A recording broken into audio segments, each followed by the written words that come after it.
Welcome back, everyone, to the WCS Premier League, where we're in Group B right now of the round of 32. Still quite a few spots remaining for the round of 16 out in Poland later in September. But so far, we've had one match. Of course, Roddy joining us on the desk now to talk about what's coming up next. Next up, after Elfie has his first win in the group, is going to be Hydra versus Kelazhur. Most would say, I'm not even going to put a number on it, right? Hydra, highly favored in this matchup. But, I mean, is there any chance that we're going to see, or what does it take for Kelazhur to take this? I mean, because Hydra, we were talking earlier, like his macro, micro, everything's top-notch. I mean, there's always a chance. Nobody ever thought that Moro was going to defeat Hydra in WCS Season 1 in the round of 32, and he did it. And, you know, Hydra, over the last few months, he has dropped once or twice a series against non-Korean. So there is a little bit of hope, but we're not fooling anyone when we say, you know, like, obviously Hydra is a massive favorite. Like, that's just the way it is. He's the reigning champion of WCS. You won't be a reigning champion without being extremely good. And also, you know, Kelazhur, just to put things in perspective, reigning champ goes up against a player that hasn't made it to the round of 16 once yet in his career. So yeah, you know. Yeah. Statistically speaking, it is really a battle of like the tight. It's one of the more classic comparisons we can have is that Hydra is sitting at the very top, but literally he is the reigning champion, as you mentioned. He also did perform really well during the Season 2 finals. I mean, the way he played, right? It's not simply that he got through, like barely scrapped through. Everyone was talking about Little Bow. He's gonna be, you know, he's probably the best player right now outside of Korea, and then Hydra comes through. He's like, oh, yeah, but I'm still here, guys. Don't worry. I'm going to take this win. Goes through. Chris, what are we looking for here from Hydra? I mean, how are we going to assess him in this Group B if he's just such a huge favorite? It's going to be weird because both players are teammates. That's the biggest thing. They do practice against each other. They're friends. I would expect Hydra to play safe, normal macro. At any point where you feel like you're the better player, that's generally the way you want to go. And then Kelazhur is going to, of course, want to mix it up a little bit, do something unusual. And that's going to come into play just because they play so much together. You know, he feels confident in his abilities. He knows that if it goes into anything normal, he should come out ahead. And Kelazhur is going to, you know, have to do something. Yeah, we'll, of course, take a closer look. I mean, maybe depending on, maybe Kelazhur tries to throw something, a little wrench in the map selections or whatnot. I mean, you're going to have to pull something out as a wild card here. And I don't think there's much to lose for Kelazhur to try that, right? It's the very first match of the group. Most people, probably including yourself and Hydra, are saying that the result is probably going to be Hydra favored. So why not go a little bit crazy very first match of the group? Not much to lose. You know, Chris, I'm wondering as well, I kind of want to ask you, if you're Kelazhur right now, you're going into this series, I would even be more motivated to do something very weird and very unorthodox because, you know, if you lose, which is kind of likely, you go up against another Zerg, and do you really want to reveal, like, your best build against someone like Hydra? And then the other guys watching is like, well, you know, even if you use your best build, there's still a really good chance Hydra is going to win. And then you just kind of revealed your playstyle. Exactly. That's exactly what I was thinking about. And I do think that, but on top of that, Starbuck's a player that does really cheesy things. We saw him in his up-down matches against Bunny. He did go for a lot of roach all-ins, so maybe Kelazhur's thinking, you know what, it's probably not going to be that normal anyways. Yeah. It's hard to say, but if I was him, I would definitely do something a little crazy against Hydra. Yeah, it's interesting to think about, as you guys just mentioned, Kelazhur. It's like you don't want to show your best styles, but at the same time, are you really expected to play the same game against Hydra as you would against Starbuck? It's an iffy situation for him to think about it that way. And of course, you know, we're all competitors, and nobody goes into a series. Doesn't matter who your opponent is, whether it's Flash, Jadon, Hydra, SOS, Hero. Like, you go in with the best intentions. You do want to win. Yes. But there's also the bigger picture you have to think about. So it's really kind of, you know, what is the right thing to do over here? Of course, I want to put on a good show. I'm not just going to go down 0-2, you know, I'm not going to wave the white flag right now. Yeah. I do want to do my best, but there is that bigger picture to think about. So it's very hard, actually, to make the correct call. Yeah, I feel like for the other three players right now, they're just thinking, I want to get second place. You know, they're not looking at it being like, all right, first place, we're locking it in right now today, boys. I think they're thinking, you know, we're going to do our best. If I got to play Hydra, you know, cool. If I beat him, that's amazing, you know. But at the same time, even if he beat Hydra, he's going to play Elfie. And if he loses, he's going to play Starbuck. Yeah. When I look at those two players, it's kind of like about the same skill level regardless. So, you know, I think he's realistically just looking at the whole picture and thinking, I'll do what I can. Yeah, and again, this isn't about, you know, how Kelazhur is taking the group or the tournament as a whole, but it's really just respect to Hydra. It's the fact that, listen, it'd be great to beat him. Maybe I'll try some crazy things, but I'm not going to put in 100% of my preparation there as we take a look at the map picks. What do you guys think? Cactus and Coda, of course, pretty standard. Iron Fortress coming in as the last map after all the vetoes. You know, I would say on a big map like Cactus Valley, knowing how Starbuck plays as well, you know, if I'm Kelazhur, I wouldn't maybe mind a double factory blue flame opening. Yes. You know, do something out of the box like that you wouldn't really do against someone who's likely to make a bunch of roaches against you. But against Hydra, well, it's like, well, you know, if I play Super Stand, that is going to be very rough. Maybe try to catch him off guard and get a ridiculous amount of drone kills. Of course, if Kelazhur is somehow able to take game number 1, then we have a very interesting series on our hands, because then Kelazhur is like, all right, you know, this is my shot right now. Yeah. I have to win one out of the next 2 maps, and if I do that, I go up against Elfie.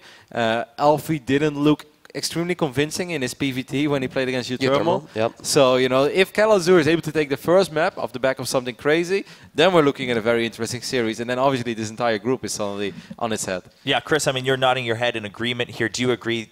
You kind of have to try that in that first map for Cactus.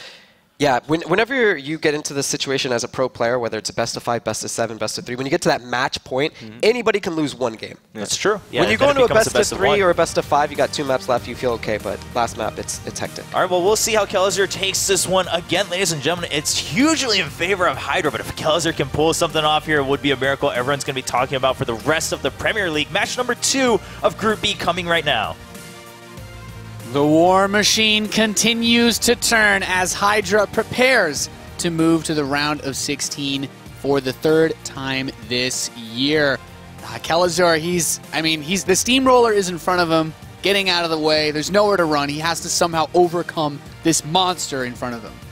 And, you know, this is a place any foreigner StarCraft II player has been in before. So while it is certainly true, and we do think Hydra is probably the best player in this WCS tournament, of all the 32 guys, Kelazhur, he's been here before, man, especially as a foreigner, kind of up and coming. He's 22 years young. The guy he's fresh-faced and baby, and he's just ready to go. And while no one expects him to win this match, in many ways, the Batman movies have taught me that makes him the most dangerous at this time. Exactly. Hopefully seeing some craziness brought out as he takes on the Titan of WCS right now, Hydra, you know, his teammate, who's basically just been kicking everyone's ass all year long. Yeah, and it's funny too, because it was season 1 where everyone's like, you know, they almost say Hydra won that one as well, and it's because he almost did. He took 2nd place. There are some people that you know, the season 1 map pool was also you know, considered to be a very heavy influence. You know, Secret Springs, you put the last game on arguably the most heavily Terran favored map statistically speaking, and that's you know, you're hard pressed to take a victory. Is that even if you are as good as Hydra? Now, what I'm mostly curious about is I want to see Kelazhur do something crazy. People talk about strategies, talk about options. If you are this unfavored, I think Kelazhur can play a great bio game. You know, he's played a lot of good ones. He played versus Hydra, played straight up bio last season. Obviously, he lost because Hydra's, you know, the best player basically in WCS. But, you know, maybe he can take something from the Koreans that have been dominating with mech recently, try to find something that he can abuse, because honestly, that's the only way he's going to come out on top here. You know, it's interesting. So to play a little bit devil's advocate, and just to establish this, I don't necessarily disagree with you. Like, going into this, he knew who he was facing first. He had time to prepare. I do think you should shake it up. I absolutely do think when you can objectively be like, okay, that guy's a lot better than me. He's just got better results. He's faster. He's, you know, he trains with top-tier players. Like, I know he's better than me. So if I play a completely straight-up game with him, StarCraft is a beautiful, well-balanced game where more often than not, you're going to come out behind. So in that situation, yes. But that being said, having been a former pro gamer myself, I can tell you that if your playstyle is straight up and you're playing someone that is better than you, you still kind of have to go with your strengths. Like, you can do little things different, but everyone's like, 2 Rex, you know, and like Mega Cheese, 4-port Banshee. Like, again, those things could work, absolutely. But if that's not your forte, if that's not where you're strong, like, really reinventing yourself can lead to even more embarrassing losses. And a lot of times we have seen these giants toppled, not necessarily by ultimate cheesy play from the underdog, but because they did what they thought was their strongest play style, and a couple of things aligned, and all of a sudden they're ahead. Yeah, I guess it does come down to if you want to at least show a good game. I think Kelazhur is the stronger of the other 2 players outside in this match, and I would say that if he were to somehow win this, I would favor him to go out of the group in first place. And if he drops this, I'm still expecting to see him in the decider match and then potentially moving on with his teammate. either way, but it's still... But it's going to be tougher, Nathaniel. Yeah, Like your life is on the line once you drop this series. And that's what makes this draw so perilous for them. Like, I do agree with you. I think Kelazhur is the other one that is probably the favorite behind Hydra, distant favorite behind Hydra. But because he's most likely going to take a loss here against this Juggernaut, all of a sudden he's facing an Elfie that's looking better than people thought. Well, I mean, that's assuming the rest of it goes... He's actually going to face Starbuck next. Starbuck did not look as good, but Starbuck is a dangerous Roach player all-inner in ZvT. I was going to say, I also think, you're going to get a very different look from a player like Starbuck compared to someone like Hydra, who Hydra really has no reason to do anything all-in-ish or super aggressive, because if he does that, he's basically saying, Kelazhur, if you defend this push, you're ahead, and now I actually have a chance of being upset. There's no reason for him to do that. You play your safe game, play your A game, don't take any unnecessary risks, out-macro your opponent, and beat him because you're better than him. Yeah. So we'll see. We'll see where he lands. So far, it has been fairly straight up. Just some Hellions moving out here. And Hydra, guys, if you haven't seen, I mean, I'm sure a lot of you are hardcore StarCraft fans, but if you're just joining us as, I got to check this out. This WCS thing seems pretty great.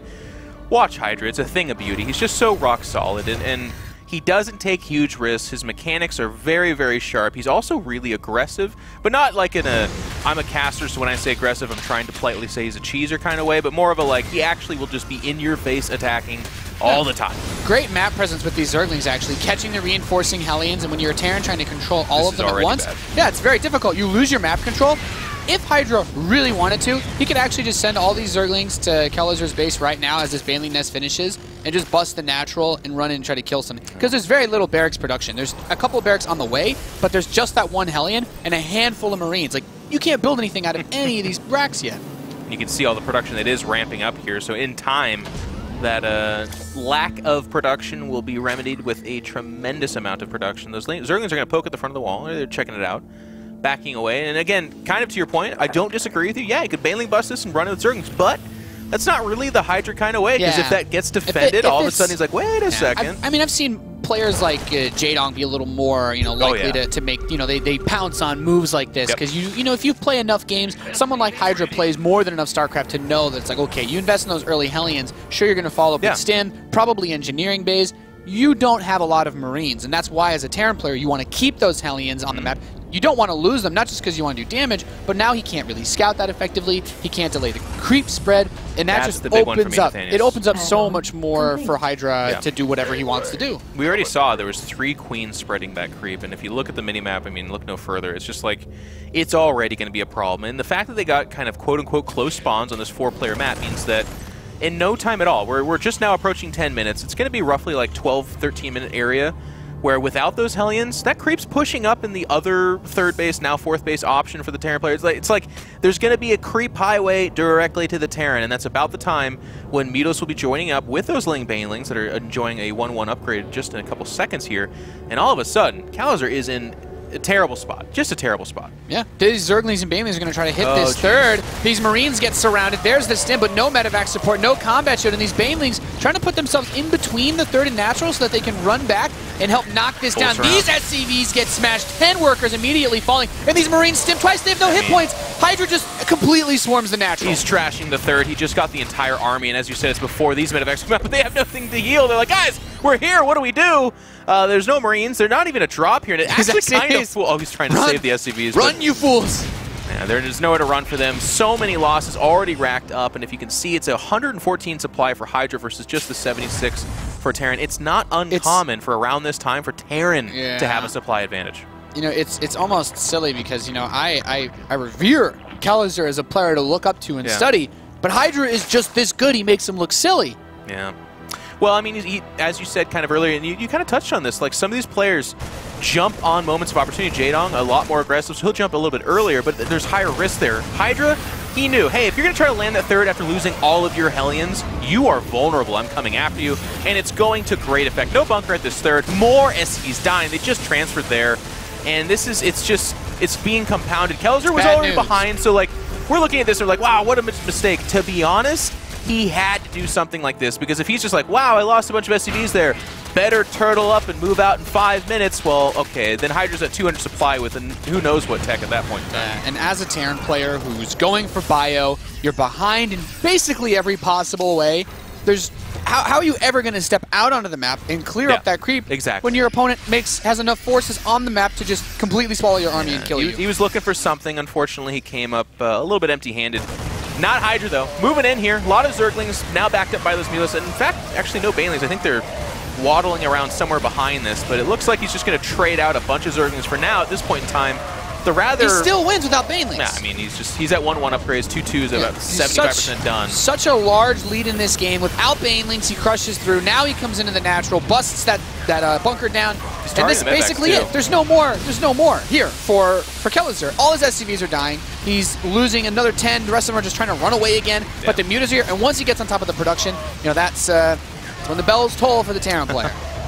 Certain obese people start to sing, that kind of thing happens. But there it is. GGWP from the teammate out of Brazil. And that's a rough start. And again, it kind of, you know, it starts to feed into a little bit of what we're talking about. We're like, okay, let's take a look at this game. And let's say to ourselves, do we think he should play straight up again in Game 2? And again, this is us speculating in, guys. So for the most part, Kelazhur, again, he's been preparing for this. He's been thinking about Hydra. They live together, so he's very familiar with this playstyle. I don't know. But from the outside looking in, I gotta hope, because if it's just, you know, if he's like, well, gosh, if I don't lose that third, maybe then, and if I don't have my Hellions ran down and hunted like dogs, like it was just so bad from the beginning. We can also look at it that, like, maybe Kelazhur is so confident and prepared so much for the other players that he kind of like says to himself, there's really no way I'm going to beat Hydra, and he's okay with this just being like a quicker series so he can just get to trying to win the other ones. You know, it's definitely possible. It certainly is something, but I'll tell you, like, I've been, you know, not to do that thing too much where I'm like, you know, like one time I was a pro gamer, but it's like I played almost all my games as the underdog, and if you go into it with the idea of like, well, I stand 0% chance, you stand 0% chance. You got to believe. You got to hope. I mean, what have all the Disney movies taught us, Nathaniel? Right? All of them. Marry a prince, but then keep the dream alive. That's the two things. So it's like, for the most part here... Play your teammate, but keep the dream alive. Exactly. So, I don't know. He's got to reach into his bag, though. We are going to Coda, which is actually like the most straight-up map.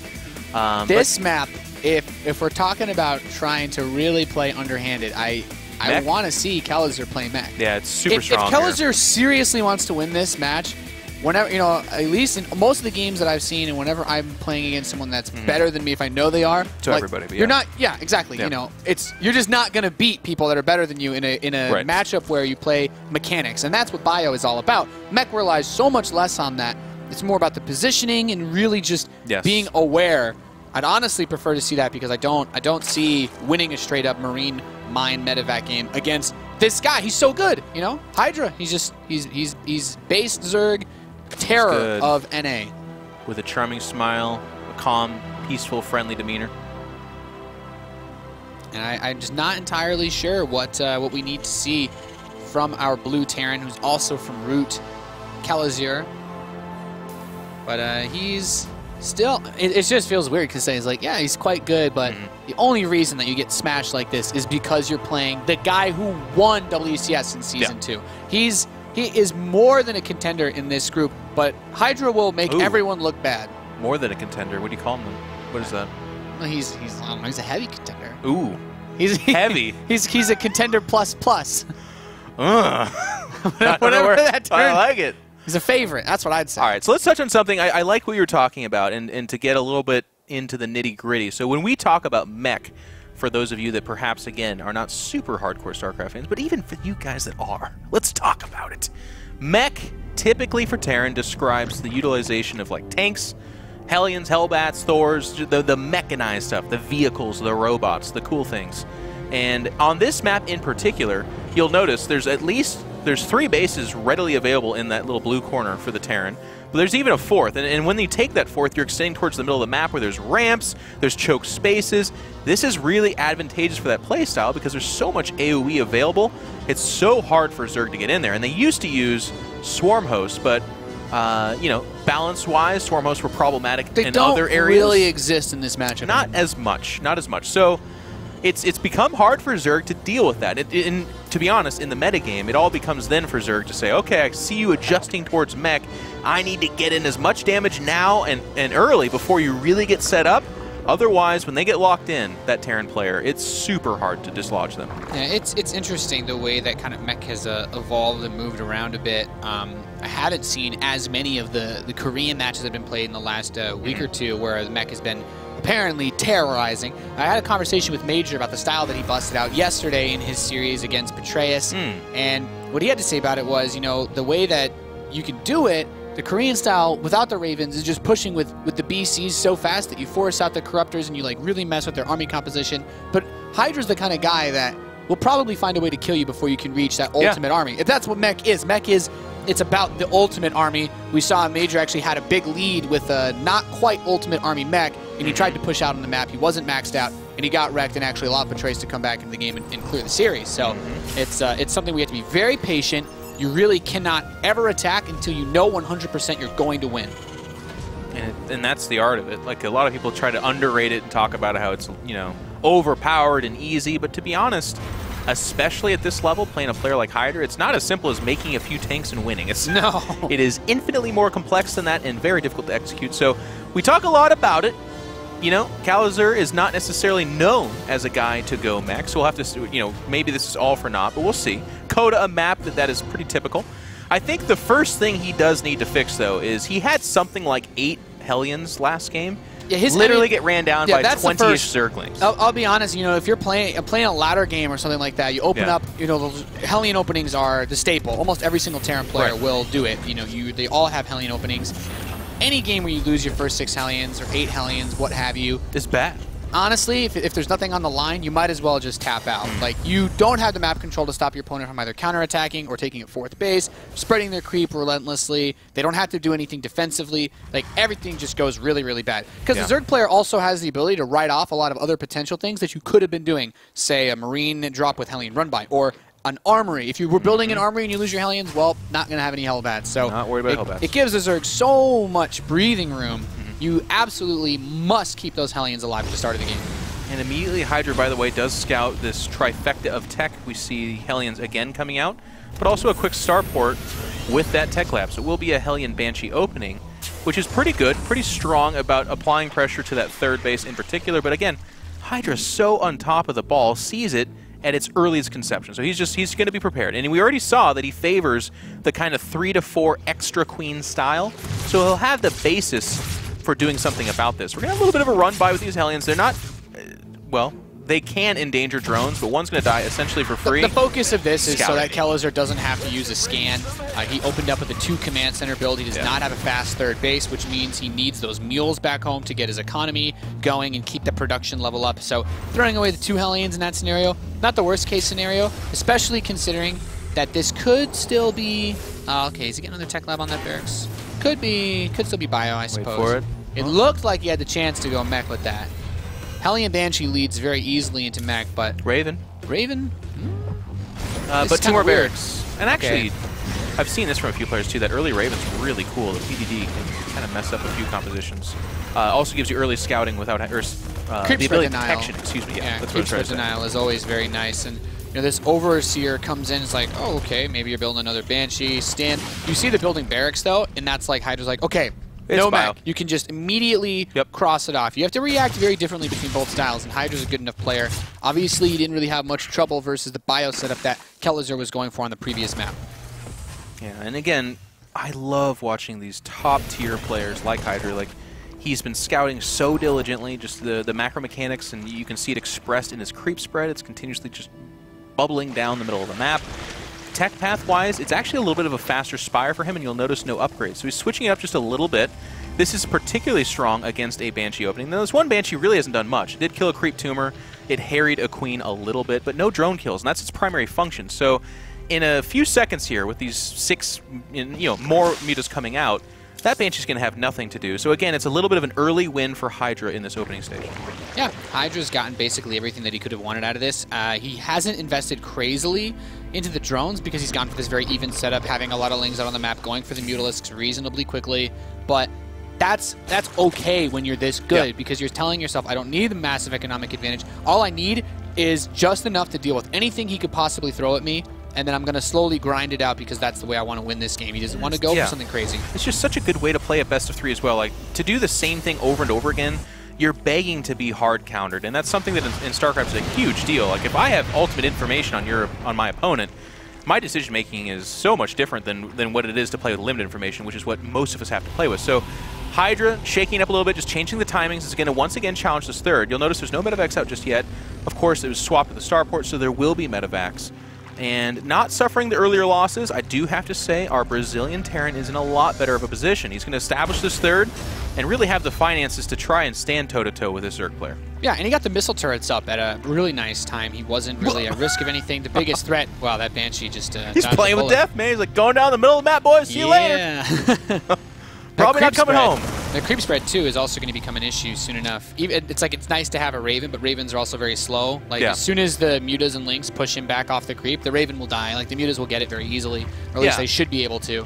It's definitely for creep spread denial later. It's not an early thing, because you just don't have the map presence to get out there and do anything with that. Like, the only time you ever have that ability is with double medevacs earlier on. His 1-1 is actually done now. Like, if he tried to push out onto the creep and any Lynx tried to defend the creep, he could actually do a lot. And like this Banshee, you know, yeah, it's going to die, but now he knows the Mutas are up there, so it says to him, okay, my medevacs can probably go to the left side. So this big drop loads up. I don't know how I feel about that, since Hydra is very aware. He has a lot of map vision. I would prefer to see a concerted push into the center where he just tries to clear that creep. It's so important if you want to make that later push to hit the 4th. I don't disagree with you, but man, that would be bold. Look at this Ling! Like, he's just so good. He just instantly sees it. Hydra's paying attention. He knows. He's going to send some units over to his main. The Mutas are already coming over to defend. Yeah, but it's... What it is doing is buying for that positioning that you were talking about. Now all of a sudden you do have Marines in the middle of the map killing creep tumors, and I feel like he needed the drop to earn this space for that. He is going to lose all his Marines. He needs to pick off a Muta or two. He focused down 2 of the Mutalisks. You know, he did, as you said, he created some space using the drop. Lost a lot, though. I think 1 drop could have still done that job for him. Sure. But at the very least, he didn't have to use scans to clean up the creep tumors, thanks to the help of that Raven. And the PDD could actually block the Mutalisk shots, too. Oh, he uses it. Just stops and dies. And yeah, well, that these are the kinds of mistakes that he's going to look back on and be like, well, you can't do that against Hydra. And he's going to push in here. Does Hydra. Oh, okay. First Baneling hit is actually not very good because the Widowmine detonates all over them. So a nice little trade for Kelazhur so far. Close in supply. He scans ahead. He wants to know if there's anything waiting for him up that ramp. And to be honest, there don't seem to be too many Banelings still on the map. No. But he lost the Ravens. Now he has to scan to kill the creep. And the creep will take a while to dissipate, which means pushing this 4th base can be very difficult. He'll be fighting on creep. This 4th base is critical. If you can stay even on base as a Zerg player, you're in good spot. If he found a way to micro his units perfectly so that he could actually kill this 4th base here, then that's what you're supposed to do. But, you know, these trades have been really back and forth, and Hydra is just so good. Yeah, Hydra picks off that Marauder. Marauder in the front tries to grab the attention of these Banelings. Banelings actually going forward, just kind of haphazardly by themselves. So that they are the vanguard, and here comes the rest of the army going all over our Terran player's army, and it's going to bail out. Now, he did kill back a lot of creep tumors, and he didn't lose the majority of his army, but he did lose 4 or 5 Widow Mines, and you kind of want to watch that count, because right now, that's kind of his ace up the sleeve. That's his chance. I almost wish he'd waited just a little bit longer. His 2-2 is done now, and now he had, just for maybe 30, 40 seconds, he'll have a bit of an upgrade advantage, and that could have actually made that engagement a lot easier for him. One of the Mutalisks eats some pavement there off that Widow Mine, but Kelazhur's going to scan up here. There's no creep, sure, but does he actually have enough to stop this? I don't think so. No, his army is be very careful. Small. That drop in the top right is basically going to try to pull this whole army back, but I'm not sure if it'll be enough. Jeez, I mean, here comes the aggression. Hydra's he's just all over this. The Marines are swinging around over here, but it's a little bit too late. Inside the natural is our Zerg player, and now even devastating the 3rd base mineral line. Oh, those Banelings. It's just so many losses. Yeah, I mean, he's trying his best to split his heart out, but it's just not working. The Mutalisk's on top of his production. Yeah, and that drop does land at the 3rd base, and it's like, okay, you know, give a golf clap. It's nice, but you're losing everything back home. And this is just Hydra basically saying, okay, dotted the T's, cross the I's. Time's up. We're all good. Time's up. 4 Marines and a bunch of medevacs are going to try to push this back. And okay, Hydra's going to respect it. He's going to back out, but he's backing it out to the GG. Hydra, as predicted, cleans up 2-0. And in extremely, like, that was the safest 2-0 I've seen in a while. Like, he was never in danger. Never in danger. He took no unnecessary, extraordinary chances. And we talked about it. You know, Kelazhur didn't try to throw some sort of weird, crazy build that we've never seen before. And in retrospect, he probably should have. Something. Would have been cool to watch, I guess. Could have been a potential highlight moment. But, you know, at the very least, Hydra doesn't have to show anything crazy. It's not like there's no other Terrans in this group that he would have to end up playing against, you know, unless by some really weird chance Elfie upset him and then Kelazhur beat Starbuck, in which case, I don't know, we're probably not on planet Earth anymore. But, you know, all things said and done, Kelazhur still has a very good shot at getting out of this group. He does, but his back is up against that wall. Taking that first round loss means that he is just one best of 3 away from being done with WCS, which is pretty incredible. And we've seen upsets, man. Betrayus yesterday, we were all writing him off all day. He gave the best games against Polk, probably the second best player in this WCS, and then made it out of the group, upsetting Hearthstone. I mean, that's pretty amazing. Yeah. So, well, I mean, maybe we'll have some sort of similar storyline like that. Let's hear now from Chobra and the boys at the desk.